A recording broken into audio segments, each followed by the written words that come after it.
Hello friends, welcome to ರಿಶೂಸ್ kitchen. ಮನೇಲೇ ಘಮ ಘಮ ಮತ್ತು ಮರಳಾಗಿರೋ ತುಪ್ಪ ಹೇಗೆ ಮಾಡೋದು ಅಂತ ನಾನು ತೋರಿಸ್ತೀನಿ. ಇದು ಆಲ್ಮೋಸ್ಟ್ ನಾನು ಒಂದು ವಾರ ಹಾಲಿಂದ ಕೆನೆನ ತೆಗೆದಿಟ್ಟಿರೋದು. ಈಗ ನೋಡಿ, ಈ ಪಾತ್ರೆಯಲ್ಲಿ ಇದ್ದಿದ್ದು ಕೆನೆನ ನಾನು ಬಾಟಲ್ಗೆ ಹಾಕ್ಕೊಳ್ತಾ ಇದ್ದೀನಿ. ಬಾಟಲಲ್ಲಿ ಹಾಕಿ ಒಂದು 20 ನಿಮಿಷ ಅದನ್ನು ಚೆನ್ನಾಗಿ ಶೇಕ್ ಮಾಡಿದ್ರೆ ಬೆಣ್ಣೆ ಸಪ್ರೇಟ್ ಆಗುತ್ತೆ, ಮತ್ತು ಬಟರ್ ಮಿಲ್ಕ್ ಅಂದರೆ ಮಜ್ಜಿಗೆ ಸಪ್ರೇಟ್ ಆಗುತ್ತೆ. ನೋಡಿ, ಈಗ ನಾನು ಒಂದು ಪಾತ್ರೆಗೆ ಹಾಕ್ಕೊಳ್ತಾ ಇದ್ದೀನಿ. ಮಜ್ಜಿಗೆ ಮತ್ತು ಬೆಣ್ಣೆ ಎಷ್ಟು ಚೆನ್ನಾಗಿ ಅದು ನೋಡಿ, ಎಷ್ಟು ಚೆನ್ನಾಗಿ ಬೆಣ್ಣೆ ಬಂದಿದೆ ಅಂತೇಳಿ ನೀವೇ ನೋಡ್ತಾ ಇದ್ದೀರಲ್ಲ. ಆಮೇಲೆ ಬಾಟ್ಲಲ್ಲೆಲ್ಲ ಸ್ವಲ್ಪ ಸ್ಟಿಕ್ ಆಗಿರುತ್ತಲ್ಲ, ಅದನ್ನು ನೀಟಾಗಿ ತೆಗೆದುಬಿಟ್ಟು ಅದಕ್ಕೆ ನಾನು ಹಾಕ್ಕೊಳ್ತಾ ಇದ್ದೀನಿ. ಈಗ ನೋಡಿ, ಮಜ್ಜಿಗೆಯಿಂದ ನಾನು ಆ ಬೆಣ್ಣೆನ ತೆಗೆದು ಇನ್ನೊಂದು ಪಾತ್ರೆಯಲ್ಲಿ ನಾನು ಕೋಲ್ಡ್ ವಾಟರ್ ಹಾಕಿದ್ದೀನಿ. ಯಾಕಂದರೆ ಅದು ಬೆಣ್ಣೆಯಲ್ಲಿ ಸ್ವಲ್ಪ ಮಜ್ಜಿಗೆ ಸ್ಮೆಲ್ ಇರುತ್ತೆ ಅಂಥೇಳಿ, ಅದಕ್ಕೆ ನಾನು ಅದು ಕೋಲ್ಡ್ ವಾಟರ್ ಹಾಕಿದರೆ ಆಗ ನೀಟಾಗಿ ಅದು ಆ ಸ್ಮೆಲ್ಲೆಲ್ಲ ಇರಲ್ಲ. ಇದು ಒಂದು ಸ್ಟೆಪ್ಪು.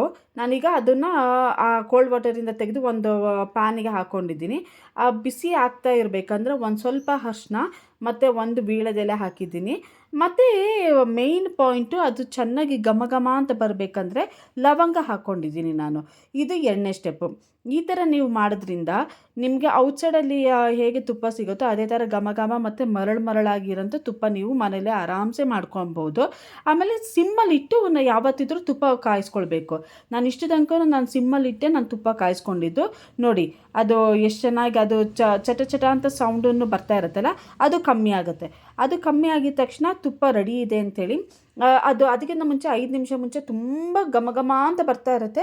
ಆಗಲೇ ಸ್ಟವ್ನ ಆಫ್ ಮಾಡಿ ಅದು ತಣ್ಣಗಾದ್ಮೇಲೆ ಗ್ಲಾಸ್ ಜಾರಿಗೆ ಹಾಕಿ ತೆಗೆದಿಡಿ. ನೋಡಿ, ನಾನು ಫಿಲ್ಟರ್ ಮಾಡಿ ಗ್ಲಾಸ್ ಜಾರಿಗೆ ಹಾಕಿ ಇಟ್ಟಿದ್ದೀನಲ್ಲ, ಎಷ್ಟು ಚೆನ್ನಾಗಿ ನೋಡಿ ತೋರಿಸ್ತಾ ಇದ್ದೀನಿ, ಎಷ್ಟು ಚೆನ್ನಾಗಿ ಮರಳಾಗಿ ಬಂದಿದೆ.